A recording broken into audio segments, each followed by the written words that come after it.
Assalamualaikum warahmatullahi wabarakatuh. Alhamdulillah wassalatu wassalam ala rasulillah wa ala alihi wa sahbihi wa mawalah. Amma ba'du faya ibadallah usikum wa iyaya bitaqwallah wa innal jannata uiddat liman ittaqah. Jamaah rahimakumullah, kajian hadis sekarang bagian keempat, masih kita bicarakan tentang syarah hadis, dan insya Allah tanasub sejarah nanti akan dibahasnya secara khusus di i'tikaf. Jadi dalam ceramah saya tarawih maupun subuh ini syarahnya. Dan sekarang itu kalimat yang ketujuh dari hadis yang panjang. Bunyinya adalah summa kharajtu faja'ani Jibril alaihi salam bi ina'in min khamrin wa ina'in min labanin fahtahtul laban. Summa kharajtu, kemudian kata Rasul, aku keluar. Dan kita ketahui Rasul ini sedang bercerita tentang pengalamannya kepada Anas bin Malik. Pengalaman ketika periode Mekah dan cerita kepada Anas sudah periode Madinah. Maka beliau katakan, aku keluar dari Masjidil Aqsa. Setelah apa ya? Keluarnya yaitu setelah jadi imam di Masjidil Aqsa. Siapa makmumnya? Para nabi, para rasul, ada juga yang mengatakan termasuk para malaikat. Jadi beliau jadi imam. Nah, setelah jadi imam, maka kharajtu, aku keluar. Setelah keluar dari Masjidil Aqsa, faja'ani Jibril, maka datang kepadaku Jibril alaihissalam bi'ina'in, dengan membawa bejana, membawa wadah, membawa tempat air minum, min khomrin, yang berisi khomer. Khomer itu minuman keras, skala kullu muskirin khomrun, setiap yang memabukkan itu khomer, kata Umar bin Khattab. Jadi apapun yang memabukkan itu masuk khomer. Ya makanya kalau sekarang termasuk juga golongan khomer itu adalah narkoba. Itu masuk kepada golongan khomer. Jadi kalau ada yang mengatakan tidak ada itu katanya narkoba dalam Qur'annya, istilah narkoba nama teu aya. Tapi itu kan sudah mencakup segala kullu muskirin khomrun, segala yang memabukkan, segala yang adiktif itu khomer. Adiktif itu yang ketagihan, ya. Itu masuk khomer. Wa ina'in min labanin, dan satu wadah lagi, satu bejana atau satu tempat minum lagi berisi susu. Fakhtartul laban, maka aku memilih susu. Jadi kalimat summa kharajtu faja'ani Jibril itu menunjukkan keberlangsungan maraton. Jadi setelah melakukan sholat langsung keluar dan diberi oleh malaikat Jibril berisi minuman. Jadi bukan di Masjidil Aqsa-nya Rasulullah diberi air minum atau disediakan air minum, tapi sudah keluar dari Masjidil Aqsa. Dan tergambar oleh kita, apalagi yang sudah berangkat ke Masjidil Aqsa, ya. Masuk saya juga karena sudah sering ke Masjidil Aqsa, jadi terbayang ini mana Masjidil Aqsa, mana Kubah Sohro. Jadi kalau tapi itu semuanya Masjidil Aqsa, komplek Masjidil Aqsa itu luas sekali. Dan di pinggir-pinggirnya sekarang ada para pedagang Palestina, orang-orang Palestina. Makanya kalau kita berkunjung ke Masjidil Aqsa secara ekonomi bagi orang-orang Palestina itu bertambah subur karena mereka menikmati para konsumen untuk berbelanja dan keluar nakamana. Tapi kalau ketika Rasulullah SAW nyangcang itu ditunjukkan itu oleh guide kita. Di sini katanya dulu Rasul teh nyangcang buroknya. Ada satu tempat. Jadi sekarang juga ada prestasinya gitu. Di satu tempat khusus, dan antara Masjid Aqsa Masjid Kiblat yang dijadikan kiblat dan dijadikan tempat sholat oleh Rasul dengan kubah Sohro atau kubah yang ada batu, itu jaraknya lumayan, agak jauh lah sedikit ya, agak jauh, dan ke kubahnya itu nanyak gitu. Tapi antara Masjidil Aqsa dan Kubah Sohro itu datar, ada pohonan juga, ada berbagai pepohonan. Jadi kata Rasulullah SAW, aku kharajtu keluar, kemudian ja'ani Jibril datang membawa air minum. Walau ada ulama yang berpendapat bahwa peristiwa diberi pilihan minuman itu katanya ketika Mi'raj, bahkan di Baitul Ma'mur. Tapi kalau berdasar hadis ini nampaknya di Masjidil Aqsa, kharaju. Tapi kharaju bisa saja ke Baitul Ma'mur, mungkin begitulah salah satu pemahamannya. Sebagaimana dikutip tafsir Al-Khojin, saya kutip dalam tafsir Al-Khojin itu penjelasannya. Jadi secara lahiriah ia menggambarkan peristiwa setelah Rasulullah SAW keluar dari Masjidil Aqsa. Ketika Jibril alaihissalam datang membawa bejana, satu berisi khamar dan satu berisi susu, lalu Nabi SAW memilih susu. Dan hari tamah belum diharamkan kan homer itu. Can turun ayat homer, dan ayat homer itu kan turunnya setelah melalui proses secara berangsur, mulai dari dijelaskan bahwa dari berbagai buah-buahan ada yang dijadikan minuman segar. Itu di surat An-Nahl, ada yang dijadikan khamar. Kemudian tahap berikutnya dijelaskan bahwa khamar itu memang ada manfaat, tetapi bahayanya lebih besar daripada manfaat. Jadi bahayanya ada, manfaatnya ada, tetapi bahayanya lebih besar daripada manfaat, dijelaskan. Dan setelah itu karena ada yang mabuk kebetulan sedang sholat, can diharamkeun ya, sedang sholat kul ya ayyuhal kafirunnya bulak-balik gitu, teu anggeus-anggeus.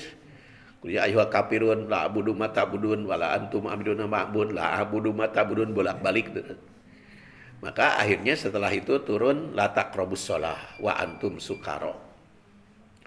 Nah, akhirnya Umar bin Khattab tuh mendesak kepada Rasul, ya Rasulullah, itu nu jelas itu cek urang mah hukumna teh da geuningan dampaknya kelihatan, itu bahaya, apalagi kalau jadi imam setelah minum homer ada yang teu pararugu bacaannya, yang jelas dong hukumnya. Akhirnya Rasulullah SAW berdoa untuk menetapkan hukum yang jelas. Maka setelah dikatakan bahayanya lebih besar daripada manfaat, maka pajetanibuh, jauhilah sejauh-jauhnya. Nah, maka Rasulullah SAW tidak memilih khamr, walaupun pada saat itu belum diharamkan. Para ulama penyarah hadis juga menjelaskan bahwa khomer itu melambangkan penyimpangan akal dan syahwat. Jadi kalau sudah minum khomer itu pasti akalnya menyimpang.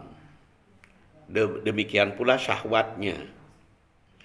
Sedangkan susu yang dipilih oleh Rasulullah itu melambangkan kesucian dan kejernihan fitrah. Jadi Rasulullah mengambil yang sesuai dengan fitrah susu itu. Dan susu itu fitrahnya bukan hanya fitrah batiniah. Apa itu fitrah? Al-fitrah itu al-jibillah al-mutahayyi'ah liqabuliddin. Potensi dasar untuk menerima agama, untuk menerima tuntutan, untuk menerima hukum. Al-fitrah itu. Jadi pembawaan dasar. Jadi bukan fitri ya. Beda antara fitrah dengan fitri. Kalau fitrah mah bawaan dari sebelum lahir. Kalau fitri mah berbuka. Jadi Idul Fitri artinya hari raya berbuka. Zakat fitri artinya zakat berbuka, bukan zakat fitrah. Kalau zakat fitrah mah itu zakat potensi, makanya dalam hadis istilahnya bukan zakat fitrah, tapi zakat fitri. Cuman di Indonesia mah geus populer lah zakat fitrah naon lah. Tapi kalau Idul Fitri itu artinya hari raya berbuka, karena kita sudah berbuka dari saum. Ini mah fitrah, fitrah itu bawaan. Dan Islam itu menjelaskan bahwa Islam itu merupakan bawaan dari fitrah dan disiapkan fitrah manusia itu untuk al-Islam. Hadisnya cukup banyak. Ada yang berbunyi kullu mauludin yuladu alal fitrah.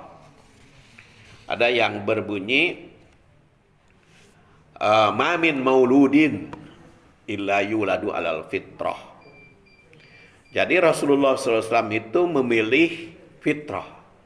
Dan saya katakan fitrah itu bukan hanya secara rohani. Fitrah itu, tapi susu itu. Susu itu sebagai fitrah jasmani maupun rohani. So kurang ditinggali siapapun yang lahir ke bumi pasti larina karena susu dulu. Dan itu kan pernah dipraktekkan. Si ibu melahirkan, lalu si bayi itu disimpan di perut ibunya. Itu ngarayap karena susu ibunya. Jadi eueuh nu nuduhan ge, eueuh nu ngasongkeun kadinya we ngudagna teh karena susu itu fitrah. Fitrah kehidupan. Makanya bayi itu disusui oleh ibunya haulain kamilain 2 tahun yang sempurna. Itu bagi yang mau. Sekarang aja banyak yang berhenti ya, tapi ari dosa mente lamun kurang dari 2 tahun juga. Itu kan dikatakan dalam surat Al-Baqarah 233 bagi yang menginginkan sempurna maka itu 2 tahun. Tapi kalau tidak mau sempurna mah kurang asal musyawarah. Dan itu saya bahas di jurnal Al-Isnad, jurnal Takafu. Saya bahas itu perempuan berdasar surat Al-Baqarah ayat 233. Saya bahas itu di jurnal Takafu. Jadi susu itu makanya susu itu bukan hanya fitrah rohani, tapi juga jasmani. Jadi otomatis itu semua makhluk bukan hanya manusia, bahkan semua makhluk, kucing nyusu ka ibuna, anjing, kambing, segala macam itu. Bahkan kucing mah eueuh nu ngadidik gitu. Ari jelema mah aya lah onaman nu hirup ya, ngasongkeun. Kalau yang kucing kan nggak ada yang mendidik, nggak ada yang melatih, langsung nyarusuan gitu. Makanya Rasulullah SAW dikatakan oleh Jibril, faqala Jibril alaihi salam, ikhtartal fitrah. Wahai Muhammad, engkau telah memilih fitrah. Jadi ditandaskan penegasan Jibril ini sebagai penegas bahwa yang dipilih Rasul adalah sesuai dengan fitrah, fitrah al-Islam, yang menjadi agama bagi umat. Nah, kalimat tersebut merupakan potongan dari hadis peristiwa Isra dan Mi'raj ketika malaikat Jibril menawarkan dua wadah. Maka dikatakan ikhtartal fitrah, dan mengingatkan fitrah. Salat juga mengingatkan fitrah. Makanya salat itu dimulai dari Allahu Akbar. Allah Maha Besar. Karena itu kembali kepada fitrah kita, bahwa di dalam jiwa kita ada fitrah ketuhanan. Jadi tidak ada manusia yang tidak percaya kepada Tuhan. Makanya peristiwa apapun dikaitkan dengan Allah Subhanahu wa taala. Hujan, Allahumma sayyiban nafi'a, diawali dengan Allahumma sayyiban nafi'a. Ada juga yang riwayat yang lain Allahumma sayyiban hani'a. Jadi ada Allahumma sayyiban nafi'a, ada Allahumma sayyiban hani'a. Itu mengingatkan kepada fitrah ketika hujan. Ketika bangun, alhamdulillah, panggil nama Allah. Begitu bangun. Ketika tidur, bismika Allahumma ahya wa amut, kepada Allah Subhanahu wa taala.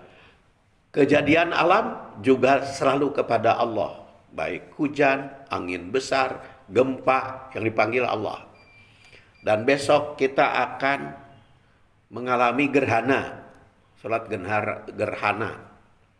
Itu yang dipanggil Allah, yaitu dengan takbir.